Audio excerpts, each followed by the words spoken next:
I have a belief, and I come from, a view and perspective that how you do one thing is how you do everything.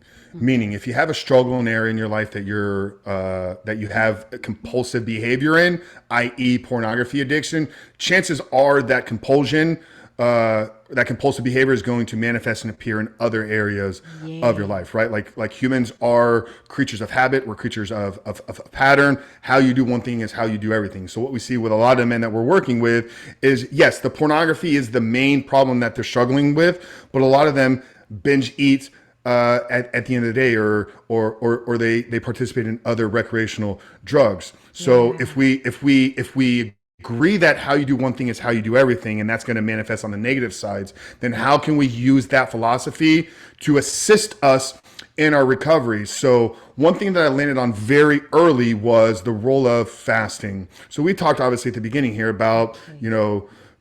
uh, Jesus, God in the Bible. So, as a believer here, and there's a Christian element to our work, we're called, hundreds of times throughout the Bible to fast and seek the presence of Yes. God, fast and seek the Lord, right? So there's a spiritual side of things as to why we use fasting. That's one part. But I believe if a man can learn to deny himself from what he puts into his mouth for a short period of time, those traits, those skill sets, those belief systems about yourself will carry over into recovery. So one of the things we do very early in the program, it's in week 2, is we put the guys through a 48-hour fast. So we Okay. fast for 2 days. I mean, completely off food.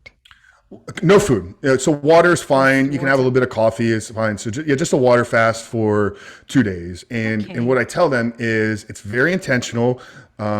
Most people haven't done 40 hours or 48 hours. Most people have gone a day without food or close to a day. So that's why it needed to be 2, not just 1. So in that the first 2 days, like you're going to experience a little bit of hunger. Like you're Yes. going to get hungry. Your brain is going to tell you, "Hey Tola, it's time to eat," or "Hey Frank, it's Mm. time to eat."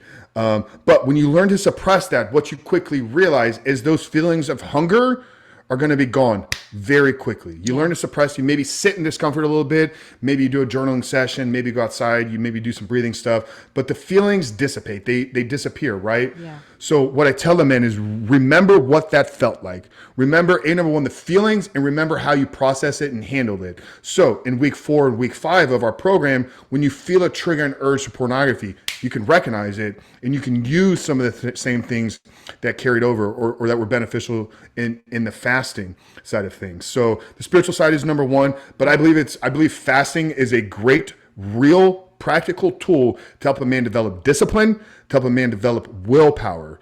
So Yeah. those are some of the practical reasons why. Now we also integrate that fast with the point in the program where we help them cast a vision for their life.